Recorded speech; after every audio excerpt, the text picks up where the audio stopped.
Bonjour à tous. On commence cette revue de presse avec la victoire hier soir de l'Olympique lyonnais contre Monaco. Lyon l'a facilement emporté 3-0 grâce notamment à Fekir et Aouar, devant des monégasques inquiétants d'après Le Progrès. Pour le journal, l'OL a même fessé l'ASM, alors que du côté de Monaco matin, c'est Monaco qui sombre à Lyon. On continue avec l'Espagne et le Barça qui jouait également hier soir. Les Blaugrana affrontaient Levante et là aussi le score a été large. Les Granotés en ont pris 5 sans réussir à revenir au score. 5 buts dont un triplé de Léo Messi qui était tout simplement trop fort pour ses adversaires du soir. Énorme Messi, titre le quotidien Mundo Deportivo. Cette victoire permet au Barça de rester leader du championnat. Les Catalans gardent 3 points d'avance sur leurs poursuivants l'Atlético de Madrid et Séville. Le journal Sport a également été émerveillé par la performance de la Pulga et titre pour l'amour de la Liga.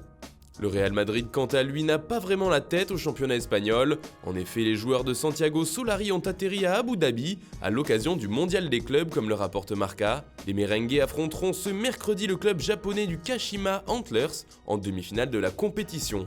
Ce sera l'occasion pour le Real de remporter un 3e titre consécutif, mais pas seulement selon AS. Il s'agirait aussi d'un bon moyen pour ressouder le groupe, et notamment les poids lourds du vestiaire, comme ici avec un selfie contre la crise du Real d'après le journal AS. En première ligue, le derby d'Angleterre a été sans appel, une victoire 3-1 pour Liverpool contre Manchester United, et le Guardian souligne l'impuissance de l'entraîneur perdant José Mourinho. Nous n'avons pas pu les arrêter, a conclu le Special One après la rencontre. Un énorme aveu de faiblesse, surtout quand on se rappelle les récentes déclarations de Mourinho sur le facteur chance qui aidait le parcours de Liverpool et le manque de titres des Reds et de Jürgen Klopp. Pour le Daily Telegraph, la pression monte sur Mourinho, car avec cette défaite, les Red Devils sont maintenant bien loin de la première place, à 19 points de leurs rivaux historiques. En Italie, on est proche d'un accord pour une prolongation de Mauro Icardi à l'Inter. C'est en tout cas ce qu'avance la Gazzetta dello Sport dans son édition du jour. Cela devrait se faire durant la trêve, même si le club est énervé par les récentes sorties de Wanda Nara, la femme et agente d'Icardi. Toujours d'après le journal italien, il y aurait tout de même un point où les deux parties ne seraient pas encore tombées d'accord, le salaire. Le joueur demanderait 8 millions d'euros par an alors que l'Inter, pour l'instant, ne serait disposé à lui offrir que 6 millions. Enfin, on reste en Italie avec la récompense du Golden Boy 2018 délivré par le journal Tuttosport.